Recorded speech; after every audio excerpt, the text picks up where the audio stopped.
Operation সিন্দুর কিভাবে হলো, ব্যবহৃত অস্ত্র, সময়সীমা নিয়ে জানুন এক্সক্লুসিভ তথ্য।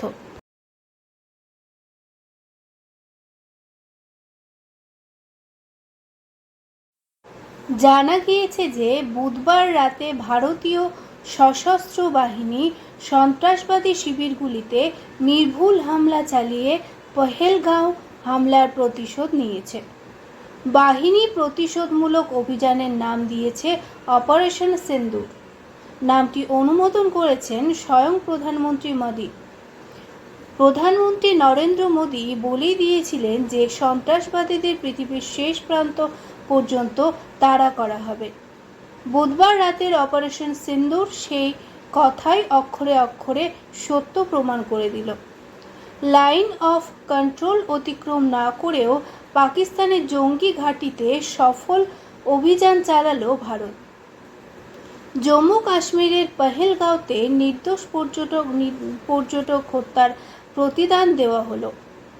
জানা গিয়েছে যে বুধবার ভোর রাতে ভারতীয় সশস্ত্র বাহিনী সন্ত্রাসবাদী শিবিরগুলিতে নির্ভুল হামলা চালিয়ে পহেলগাঁও হামলার প্রতিশোধ নিয়েছে।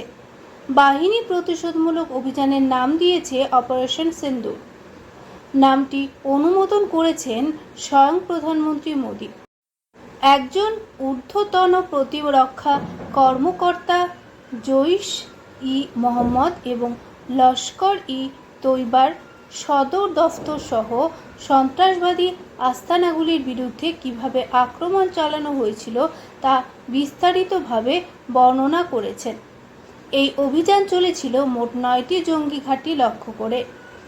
4টি ছিল পাকিস্তানে এবং 5টি পাক অধিকৃত কাশ্মীরে। ভারতীয় সেনাবাহিনী এবং বিমান বাহিনী একজোটে এগুলিতে আঘাত হানে। অভিযানটি ছিল অসংস্পর্শ প্রকৃতি। সামরিক পরিভাষায় যাকে কাইনেটিক অ্যাকশন বলা হয়। নির্ভুল অস্ত্র ব্যবহার করা হয়েছিল। আর্টিলারি, স্মার্ট গোলা বারুদ, আরপিএ যুদ্ধবিমান। 9টি লক্ষ্যবস্তু ছিল 2টি ভারতীয় বিমান বাহিনীর এবং 7টি সেনাবাহিনীর। আমরা নিয়ন্ত্রণ রেখা অতিক্রম করিনি। লক্ষ্যবস্তুতে আঘাত করার জন্য নির্দিষ্ট নেভিগেশন সিস্টেম ছিল। নিয়ন্ত্রণ রেখা অতিক্রম না করেই অভিযানটি যোগাযোগবিহীন প্রকৃতির ছিল। একে যোগাযোগবিহীন কাইনেটিক অ্যাকশন বলা হয়। অভিযানটি রাত 1:10 থেকে 1:30 মধ্যে পরিচালিত হয়েছিল।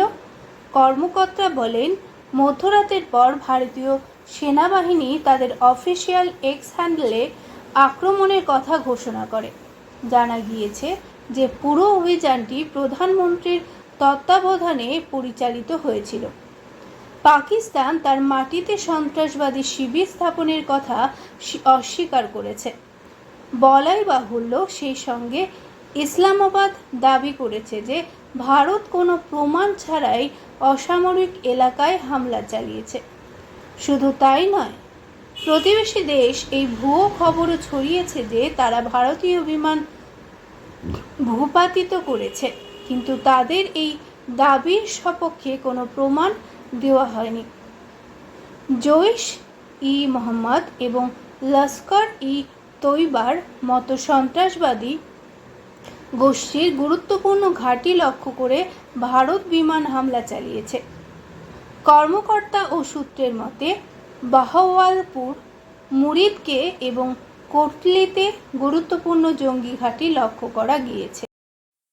সূত্র মারফত জানা গেছে, পাকিস্তান থেকে পরিচালিত উভয় গোষ্ঠীর নেতৃত্ব ভেঙে ফেলার জন্যই এই হামলা চালানো হয়েছিল।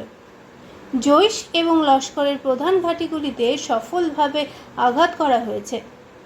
ভারতের পূর্ববর্তী প্রতিক্রিয়ার চেয়ে এই হামলার প্রভাব বেশি, একজন ঊর্ধ্বতন কর্মকর্তা জানিয়েছেন।